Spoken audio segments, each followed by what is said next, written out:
इस वक्त बीजेपी की महिला नेता शादिया इल्मी हमारे साथ है, बात करते हैं। शादिया जी, जिस तरह की लगातार बात होती रही है, महिलाओं के एक विशेष सत्र बुलाने की बात कर रहे थे अरविंद केजरीवाल, तो क्या लगता है कि वो विशेष सत्र लाएंगे वो, या सिर्फ एक कहने वाली बात थी?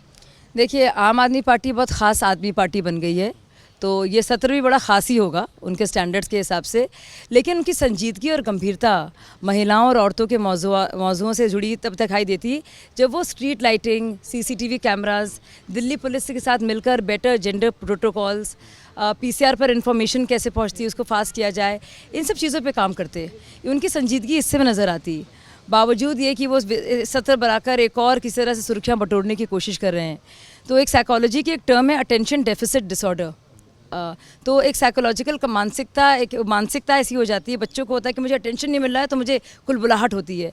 तो उनको भी ऐसे लग रहा है कि उनको कोई बात नहीं कर रहा है तो कुछ और करो नाटक। ये वही है जो एक जिस वक्त दामनी केस हुआ था उसमें बहुत ज़्यादा एक्टिव रही थी आम आदमी पार्टी। उसके बाद मीनाक्षी का केस हुआ, उसको लेकर के मुआवजे की बात की गई, लेकिन वो अभी तक ऐसा नहीं लग रहा है। तो क्या लगता है कि वो सिर्फ एक राजनीति थी? हाँ बिल्कुल, और ऐलान करने की बात होती है तो अरविंद केजरीवाल ऐलान करने में तो माहिर हैं, लेकिन उसकी पूर्ति नहीं होती किसी भी तरह से। और मीनाक्षी के घर वालों से के बयान आए हैं कि उनको मुआवजा नहीं मिला है, लेकिन इसकी घोषणा बहुत हो गई है, टीवी चैनल्स में आकर उसके बयानात बहुत हो गए, लेकिन खुद मीनाक्षी के परिवार को कुछ नहीं मिला है। एक बड़ा सवाल और यहाँ पर, जिस तरह से सोमनाथ भारती और कुमार विश्वास को लेकर महिलाओं के आरोप लगते रहे हैं और फिर उसके बाद स्वाति मालीवाल की नियुक्ति हुई, तो क्या लगता है कि अब स्वाति मालीवाल को महिला का जिस तरह से अध्यक्ष बनाया गया है तो स्वच्छ निष्पक्ष फैसला आ पाएगा, उसकी जाँच हो पाएगी? बिल्कुल नहीं। जो अरविंद केजरीवाल के परिवर्तन एनजीओ में लगातार काम करती रही हैं और बतौर एक एम्प्लॉय के भी, और एक बहुत ही करीबी रही हैं, एडवाइज़र रही हैं, तो आपको लगता है किसी भी तरह से वो निष्पक्ष जांच करेंगी या करने देंगी?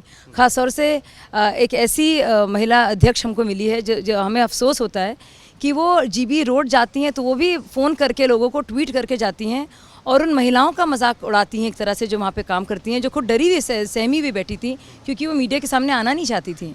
तो सोचिए किस तरह की महिला अध्यक्ष दिल्ली को दी गई है।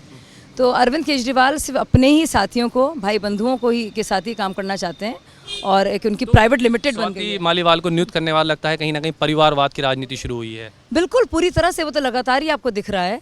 और अगर संजीदगी होती है तो नेशनल एग्जीक्यूटिव कमेटी में या प्रवक्ताओं की लिस्ट में या फिर मंत्रिमंडल में या उनकी किसी भी कमेटी में महिलाओं का रोल और नुमाइंदगी देखने को मिलती। एक पूरी तरह से महिला विरोधी एक मानसिकता है जो सामने दिख रही है, और वो पार्टी बात कर रही है महिलाओं की।